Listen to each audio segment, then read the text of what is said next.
Si vous suivez cette chaîne, il est très probable que vous soyez cinéphile. Et si vous êtes cinéphile, il est très probable que l'un de vos plus grands objectifs soit de vous rendre au Festival de Cannes.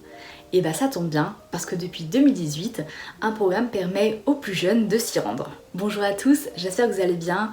On se retrouve pour une toute nouvelle vidéo. On va évoquer ensemble le Pass 3 jours, qui est un programme lancé par le Festival de Cannes en 2018 et qui permet aux 18 à 28 ans de se rendre au Festival de Cannes.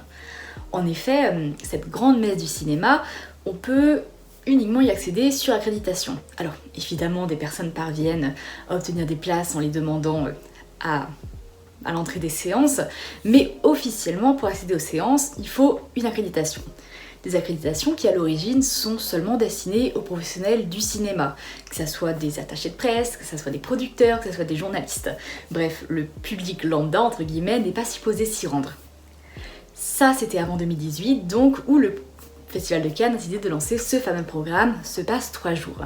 Moi, j'ai pu en bénéficier l'année dernière pour le Festival de Cannes 2024, et donc j'ai envie qu'on en parle ensemble, que je vous explique un peu les démarches, mes conseils aussi, que ça soit sur place ou bien pour affronter la billetterie, parce que vous allez voir, vous aurez peut-être votre accréditation, mais pour avoir des séances, c'est pas forcément très simple.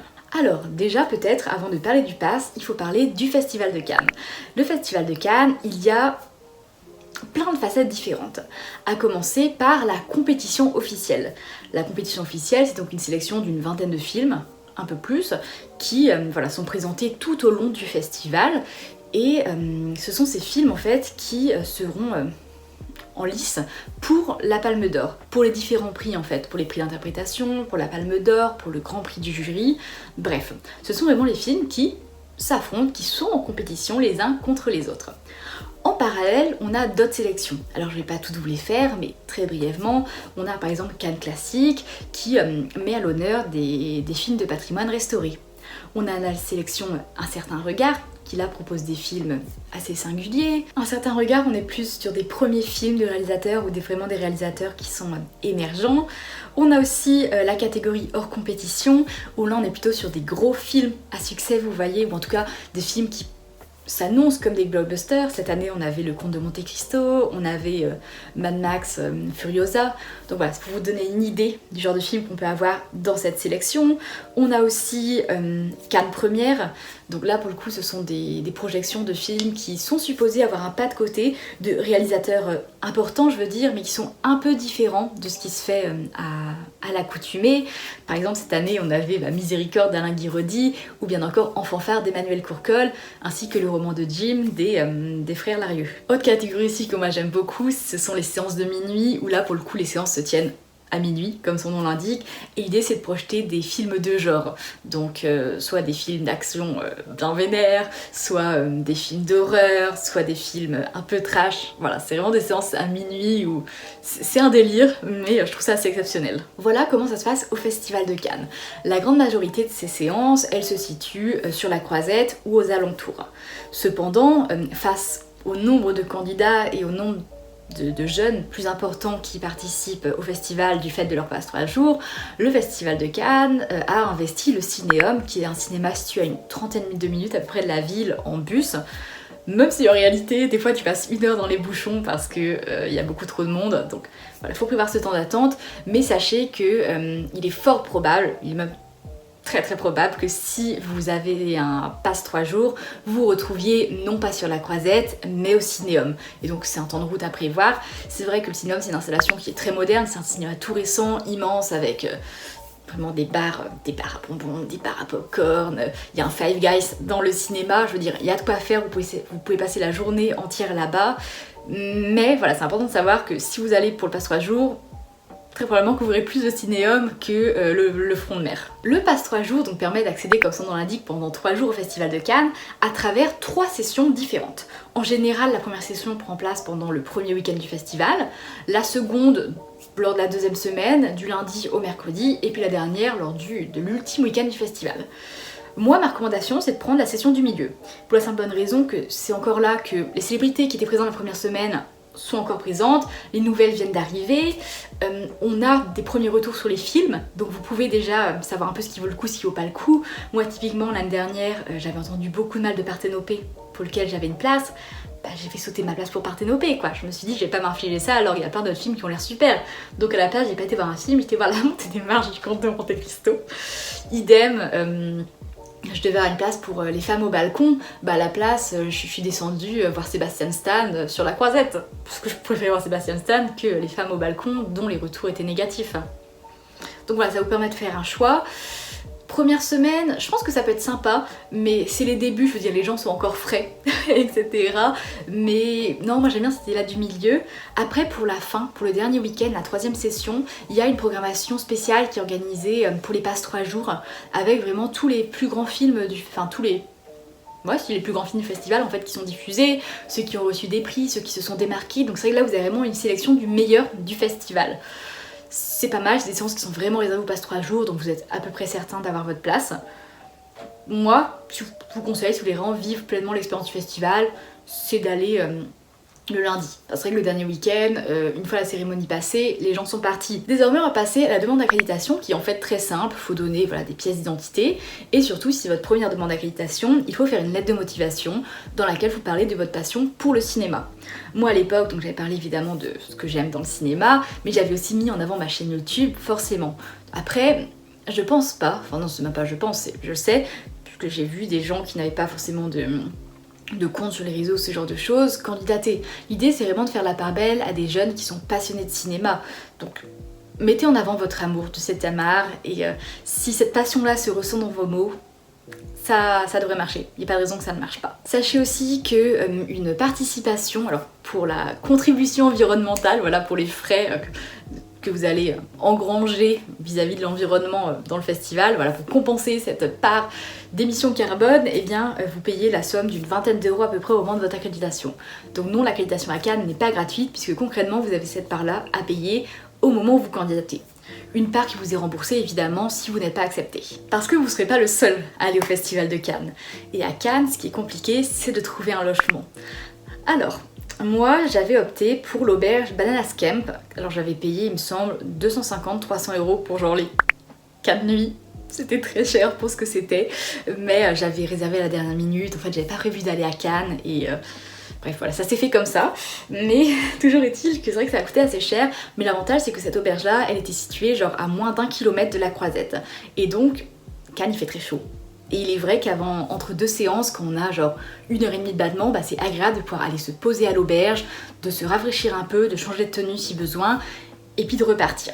Ça, c'est quelque chose que j'ai beaucoup apprécié, idem le soir, parce que Cannes, il faut aussi savoir que qu'il soit 16h ou 2h du matin, il y a la même fréquentation, réellement.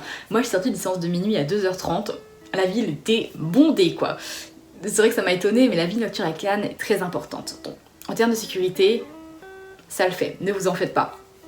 Par contre, vous pouvez, et ça c'est la solution la plus économique, opter pour un logement à l'extérieur de la ville. Il y a plein de villes alentours, beaucoup de gens sont à Antibes notamment, et vous pouvez réserver des logements. Alors c'est vrai que là, si vous avez un logement, l'idéal c'est quand même de se regrouper à plusieurs personnes pour limiter les frais, surtout si vous réservez un Airbnb par exemple.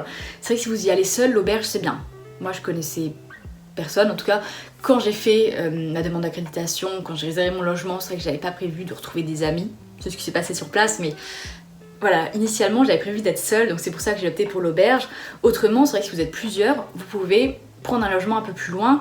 C'est pas nécessaire d'avoir une voiture puisque les bus circulent de 5h à 3h du matin. Donc comment vous dire que ça va. Pour rentrer chez vous, ça devrait le faire normalement. Juste vérifiez bien qu'il y a un bus à proximité, mais financièrement ça devrait aller, d'autant que les bus sont gratuits.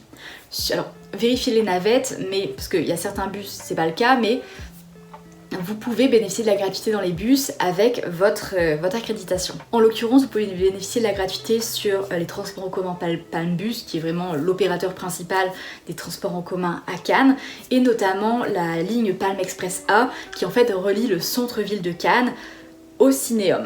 Donc voilà, ça c'est très pratique pour faire des allers-retours, parce que comme je vous l'ai dit, le Cinéum, vous allez y passer un bon bout de temps. Ensuite, il faut préparer sa valise. Alors, moi je suis pas partie avec une valise, c'est vrai que pour tous mes voyages je prends un sac à dos et franchement c'est l'idéal. Ce que je vous recommande tout d'abord, c'est en termes d'outfit, ce sont des shorts. Voilà, très bêtement des shorts parce qu'en fait il fait très chaud sur la Croisette et des shorts, mais pour autant pensez à prendre une veste avec vous parce qu'il fait très chaud, mais vous passez quand même la grande majorité de vos journées dans des salles de cinéma. Ça peut paraître très bête, c'est très technique ce que je vous dis là, mais ça me semble important parce que, mine de rien, vous faites du chaud-froid constamment et c'est vrai que si vous voulez pas être malade, je pense que c'est important d'avoir cette petite veste pour vous couvrir, notamment lorsque vous allez voir des films assez longs dans les salles.